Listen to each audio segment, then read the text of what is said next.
Airmen dubbed it the Luftwaffe's Light, the Luftwaffe Feuer.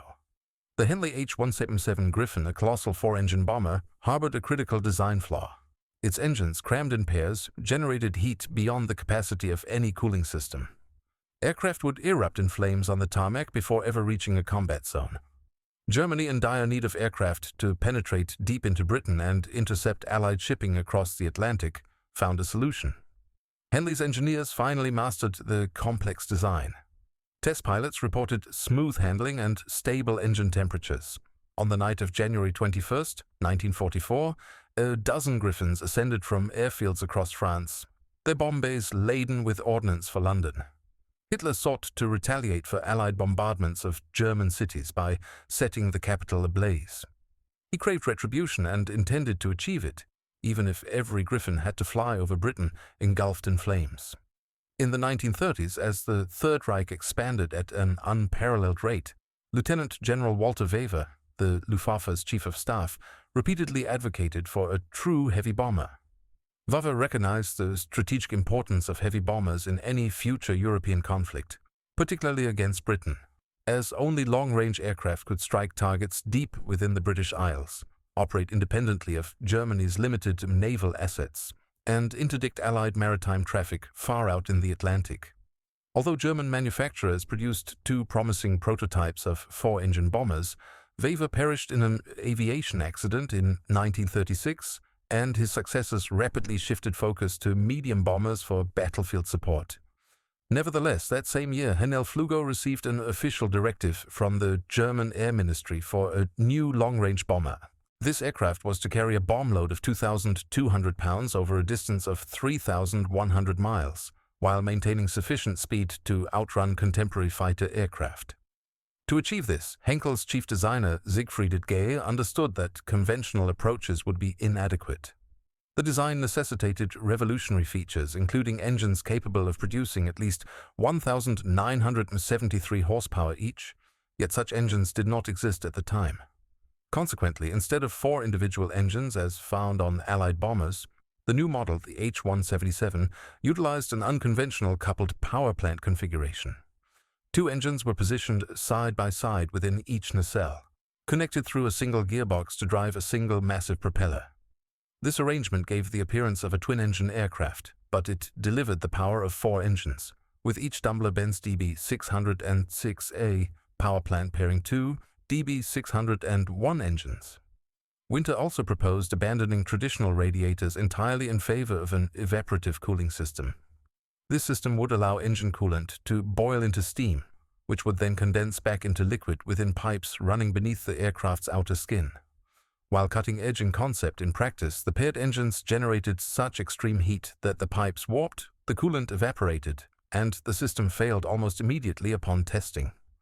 Reluctantly, the entire system had to be completely discarded and replaced with conventional radiator installations, a modification that added thousands of pounds to the aircraft's weight while significantly increasing aerodynamic drag. Concurrently, remotely controlled gun turrets, originally intended to keep gunners warm within the cockpit, proved unreliable. Engineers removed them and installed manned positions instead, each equipped with a single 13mm machine gun and manned by gunners who required oxygen masks and heated suits simply to function at high altitudes. Adding to the project's difficulties, in 1937, Ernst Udet, the Luftwaffe's most ardent proponent of dive bombing, demanded that the bomber also be capable of dive bombing targets for improved accuracy. Although Heinkel protested vehemently, explaining that an aircraft of this size and weight could never withstand the structural stresses of pulling out of a dive, the requirement remained. As these mounting demands accumulated, the bomber's gross weight far exceeded initial projections. Consequently, Heinkel's engineers were compelled to design landing gear capable of supporting the bomber's immense weight while still retracting after takeoff. The initial H-177 prototype, weighing a remarkable 52,734 pounds when fully loaded with fuel and test equipment, finally took to the air in November 1939. It was piloted by Lieutenant Karl Franke, head of the Ricklin Flight Test Center. For a few minutes, the bomber ascended smoothly, its 2 colossal propellers churning the sky. However, after a short period, the cockpit gauges began to creep into the red zone. with both engines generating increasing heat every second and the cylinder heads nearing failure. After merely 12 to 10 minutes airborne, Franke had no alternative but to bring the Griffin back to Earth. From that point, engineers immediately commenced work on modifying the cooling system and increased the tail surface area by 20% to enhance stability. A second prototype incorporating these modifications began flight testing shortly thereafter. However, during routine trials, violent flutter of the control surfaces tore the aircraft apart in midair, resulting in the loss of all aboard. Throughout 1940 and 1941, additional prototypes met similar fates. One crashed into the Baltic Sea when its controls failed during a dive, while another spontaneously combusted during a simulated attack run in early 1941. Finally, prototype number 6, equipped with production standard 2,700 horsepower DB 606 engines, underwent initial performance testing, achieving a maximum speed of 289 miles per hour, a service ceiling of 22,966 feet, and an operational range of 3,417 miles. Despite these engines still catching fire regularly, and with mounting pressure from the impending war and a lack of viable alternatives, production of the Heinkel H-177 Greif, or Griffin, commenced nonetheless. By 1942, at the height of the conflict, 3 dozen pre-production H-177s were dispatched to Luftwaffe units for operational trials. The results were inconsistent. Those fortunate pilots who survived reported that the aircraft handled exceptionally well in the air, with responsive controls, excellent visibility, and stable flight even in severe weather conditions. However, these same individuals flew with constant anxiety, their attention divided between the flight and the gauges, knowing that any fluctuation in temperature or oil pressure could end their careers or worse. Even on the ground, mechanics faced significant challenges as the tightly paired engines made routine maintenance nearly impossible. Accessing a single spark plug required dismantling half of the nacelle. By spring, fundamental issues remained unresolved. Test flights continued to culminate in emergency landings, engine replacements, and occasional total aircraft losses. Yet with the Eastern Front consuming resources, British bombers targeting German cities, and the Royal Navy operating with virtual impunity across the Atlantic, Reich Marshal Hermann Göring refused to countenance further delays and demanded immediate deployment. A total of 130 H-177A1 bombers had rolled off the production lines by June 1943.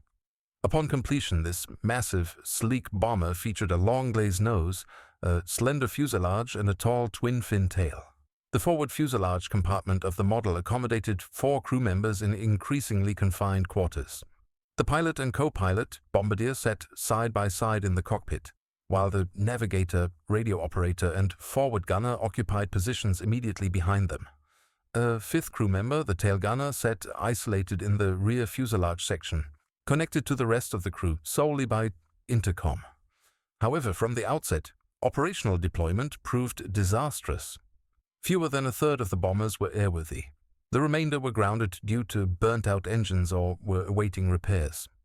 While factories continued to churn out the problematic variant, Henley's engineers diligently pursued improvements.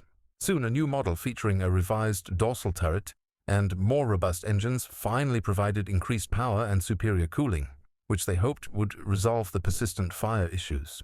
But by late 1942, Germany faced more significant challenges than faulty bombers. As the year drew to a close, the Eastern Front reached its pivotal turning point at Stalingrad.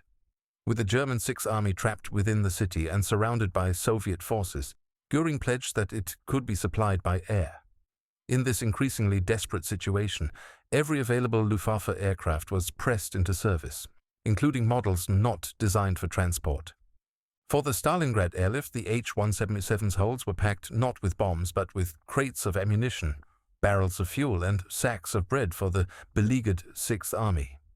The bombers operated from frozen airstrips carved out of the steppe surrounding the devastated city. Battered by snow squalls and obscured by wreckage, ground crews lacked proper tools or spare parts. They patched bullet holes with scrap metal and wrapped engine lines with rags to prevent freezing. Even so, many missions were aborted before they could begin. Engines faltered, overheated, and detonated on the runway, transforming 50,000 pounds of aircraft and cargo into fireballs that illuminated the night. Others clawed their way into the air only to erupt in flames over the Don River. Crews parachuted into waist-deep snow while Soviet patrols closed in. The losses mounted at a rate of nearly 1 aircraft per day. Every flight that did not succumb to fire in the sky risked being destroyed on the ground by Soviet artillery, which now bracketed the forward airstrips. Crews who survived crashes faced an even grimmer choice: surrender to the Red Army or freeze on the steppe before dawn. In February 1943, with the unit's strength depleted to almost nothing and Stalingrad lost, the few surviving aircraft were withdrawn from the Eastern Front. By then bearing their less-than-stellar reputation from their combat debut, crews began referring to this model as the Luftwaffe's Light, the Luftwaffe Feuer. The name persisted. Even the Führer harbored direct animosity towards the model. In a meeting with his military staff that same month, Adolf Hitler stated to Colonel General Hans-Jürgen Stumpf, Chief of Staff of the Luftwaffe, quote, "I must reiterate again and again, I consider the entire 177 model a mistake because it was already demonstrated during the Great War that the problem of installing 2 engines on one shaft is extremely difficult to solve and has led to constant difficulties." The model consequently earned another more unfortunate moniker, the Flying Coffin. Around the same period, the A5 model, the first variant produced in significant quantities, entered production.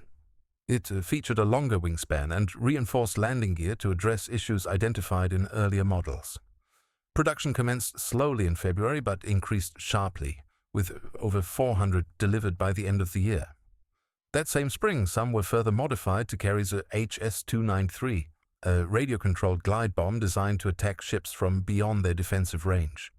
With up to 3 mounted beneath the fuselage and wings, the Griffin finally acquired a standoff strike capability that might allow it to survive long enough to reach its targets. Throughout the spring and summer, the Griffin remained in scattered trials and token sorties, never exceeding a peripheral role. Then, in October 1943, the bomber received a prominent assignment when it was called upon to participate in Operation Steinbock, an ambitious campaign that would finally provide the troubled Griffin with its combat debut over British territory. Adolf Hitler himself had ordered the operation as a direct reprisal for the escalating Allied bombing offensive against German cities such as Berlin and Hamburg. Now the Führer demanded that London burn. Luftwaffe Supreme Command scrambled to assemble every available bomber, reassigning units from the Mediterranean Theater and the Eastern Front. In the weeks preceding this operation, maintenance crews worked around the clock to prepare the motley collection. Approximately 80 HE-111s were withdrawn from training schools. DO-217s were hastily repaired after prior combat damage. Ju-88s and Ju-108s were gathered from various commands, and a little over a dozen Ju-177s would form the operation's long-range striking power. The assault on London commenced on the night of January 21, 1944, with Griffins lifting off from bases in France and the Low Countries, their coupled engines strained under maximum bomb loads. For once, the majority of the aircraft actually reached their intended target. Pathfinder aircraft dropped flares over the blacked-out city, and the H-177s released their bombs from 20,000 feet. Too high for precise bombing, but safely above the worst of the anti-aircraft fire. Crews could observe fires spreading below as they turned for home. Operation Steinbock, also nicknamed the Baby Blitz, would ultimately be deemed a failure due to the catastrophic losses among the medium bombers, which were intercepted by night fighters and destroyed by anti-aircraft fire. The H-177s represented one of the few bright spots in an otherwise ignominious campaign, with only 4 falling victim to enemy action throughout the entire operation. Their high altitude and speed kept them relatively safe from interception. However, the persistent curse that seemed to plague this project from its inception quickly reasserted itself, and flight readiness rates plummeted as the tempo of operations increased. One disastrous night saw 13 H-177s taxi down the runway bound for London. Once over the channel, the formation began to disintegrate. 8 aircraft were forced to turn back, their gauges climbing into the red, engines emitting smoke that filled the cockpits. In some aircraft, flames engulfed the nacelles, prompting crews to yank their controls and dive steeply in an attempt to extinguish the fires. Of the 5 that pressed on, 4 managed to release their bombs over the city. The 5th never arrived, vanishing into the dark waters below, most likely due to engine failure.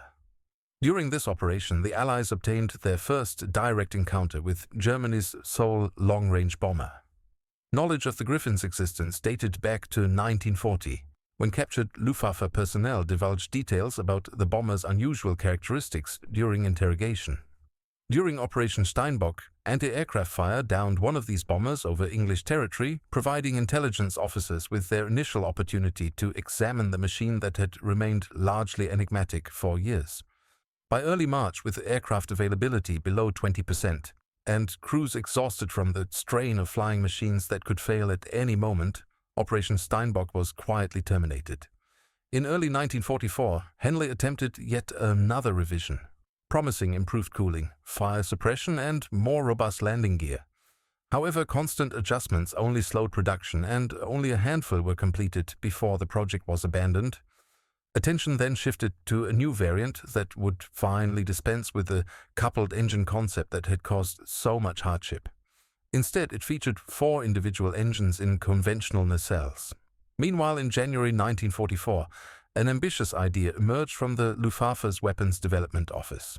That month, 5 H-177A5s were withdrawn from service and stripped of their bomb bays and fuel tanks to make room for something that resembled a field artillery experiment more than an aerial weapon. Engineers crammed 33 obliquely mounted 8.3-inch rockets into the fuselage. These weapons were adapted from the Nebelwerfer infantry barrage system and were cousins to the BR-21 rockets already tested on fighters. The tubes were angled upward at approximately 60 degrees and slightly to starboard, enabling a single aircraft to unleash a torrent of spin-stabilized rockets into a dense bomber formation. Crews could fire them individually, in salvos or all at once. 30 rockets in a single devastating broadside. This new model was nicknamed the Große Störer, the Big Destroyer. Initial tests at the Baltic Training Center in Tarnitz showed promise. Balloon targets disintegrated under full salvos, shredded by the concentrated barrage. In theory, the H-177 would trail beneath an American combat box, approximately 6,500 feet lower, slide to port, and then trigger all 33 tubes in a single upward broadside. The rockets would saturate the formation so completely that evasion would become virtually impossible for the enemy. However, practical application told a different story. The heavy fire-prone H-177s struggled to maneuver into position. By then, American escort tactics had evolved. Long-range P-51 Mustangs patrolled well ahead of the bombers, hunting any intercepting aircraft. Several daylight sorties were flown, but the Große never fired its rockets in combat. Crews found themselves driven off or forced down before they could align their targets. As American fighter coverage grew increasingly dense throughout early 1944, with Mustangs now escorting bombers deep into German airspace, the entire Große concept was abandoned. Until 1943, the Air Ministry refused to permit any fundamental redesign of the basic H-177A configuration, despite mounting evidence of its deficiencies. Every request to abandon the coupled engines was rejected. Every plea to eliminate the dive bombing requirement was denied. Then, during a critical meeting with representatives from the German aircraft industry, Hitler himself demanded a bomber capable of striking London by day or night, while remaining beyond the reach of Allied interceptors. An aircraft with sufficient range to hunt Allied convoys far out in the Atlantic approaches. When Ernst Heinkel stood and claimed his proposed H-177B could fulfill these requirements, he received immediate authorization to proceed with development, irrespective of the Air Ministry's objections. Working under intense pressure, Henkel's engineers took a standard airframe from the production line and began a complete reshaping. The troublesome engines that had cost so many crews their lives were removed and replaced by 4 individual power plants mounted in the traditional nacelles. With this change, the heavy bomber finally possessed the configuration it should have had from the outset. Even the initial test flights demonstrated the improvement. The aircraft handled better, climbed faster, and remained airborne without the constant threat of engine fires. As production tooling was ordered, assembly lines were prepared, and crews began training on mock-ups. Reality intervened. As summer approached, with Allied armies breaking out of Normandy and Soviet forces crushing Army Group Center in Operation Bagration, the entire heavy bomber program was abruptly cancelled. Germany needed fighters to defend the Reich, not bombers for missions that would never be flown. Only 8 H-177Bs were completed before workers were reassigned to fighter production. By June 1944, just over 24 H-177s remained on the Western Front, dispersed across airfields in France. As Allied forces stormed the Normandy beaches on June 6, these were the only German bomber units left to contest the impending invasion.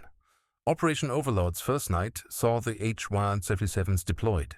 Armed with Heinkel HS-293 radio-guided glide bombs, they attacked the massive Allied fleet anchored off the coast.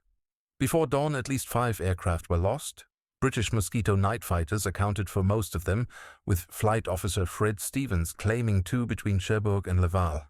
Both bombers exploded and plunged into the Channel, each carrying a pair of the 1,100-pound guided weapons.